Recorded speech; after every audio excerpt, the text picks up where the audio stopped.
Hello. നമുക്കൊക്കെ പല സമയത്തും പല ഇമോഷൻസ് ആണല്ലേ. ചിലപ്പോൾ ഭയങ്കര സങ്കടമായിരിക്കും, ചിലപ്പോൾ ഭയങ്കര സന്തോഷമായിരിക്കും. അപ്പോൾ എന്ത് മൂഡാണെങ്കിലും നമുക്ക് ഫുഡ് എപ്പോഴും ഒരു വികാരം തന്നെയാണല്ലേ. അപ്പം നമ്മൾ മൈൻഡൊക്കെ റെഡി അല്ലെങ്കിൽ നല്ല നമുക്ക് ഇഷ്ടപ്പെട്ട മനസ്സിന് ഇഷ്ടപ്പെട്ട ഫുഡൊക്കെ ഒന്ന് ഉണ്ടാക്കി കഴിക്കുമ്പോൾ കുറേയൊക്കെ ഒന്ന് ഓക്കെ ആയി കിട്ടില്ലേ.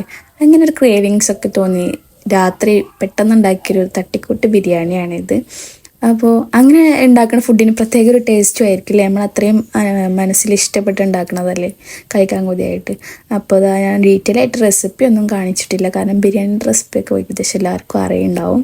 അങ്ങനെ നമ്മൾ മൈൻഡ് ഒട്ടും ഓക്കെ അല്ലെങ്കിൽ നമ്മളെ ഇഷ്ടപ്പെട്ട ഫുഡൊക്കെ ഉണ്ടാക്കി കഴിക്കണ ഇഷ്ടമല്ല എത്ര പേരുണ്ടെങ്കിൽ ഒന്ന് കമൻറ്റ് ചെയ്യണം കേട്ടോ. അപ്പോൾ നമ്മൾ ബിരിയാണിക്ക് ഇവിടെ റെഡി ആയിട്ട് ദം ചെയ്തിട്ടുണ്ട്. അപ്പോൾ കുറച്ച് നേരം ദമ്മിൽ വെച്ച്, കാരണം രാത്രിയാണ് ഉണ്ടാക്കിയത്, പിന്നെ ഇത് കഴിച്ചിട്ട് വേണ്ട കിടക്കാൻ. അപ്പോൾ നല്ല ടേസ്റ്റ് ഉണ്ടായിട്ടോ. എന്നും ഉണ്ടാക്കണേക്കാട്ടിലൊരു പിടി കുറച്ചും കൂടി ടേസ്റ്റ് ഉണ്ടായിരുന്നു. സാധാരണ ചിക്കൻ പൊരിച്ചിട്ടൊക്കെയാണ് ഒക്കെ, ഇന്ന് അങ്ങനെയും കൂടി ചെയ്തിട്ടില്ല, പക്ഷെ എന്നിട്ടും കൂടി നല്ല അടിപൊളി ടേസ്റ്റ് ആയിരുന്നു. അപ്പോൾ ഡീറ്റെയിൽ ആയിട്ട് റെസിപ്പി വേണമെങ്കിൽ എല്ലാവരും ഒന്ന് കമൻറ്റ് ചെയ്യാം കേട്ടോ. Thank you.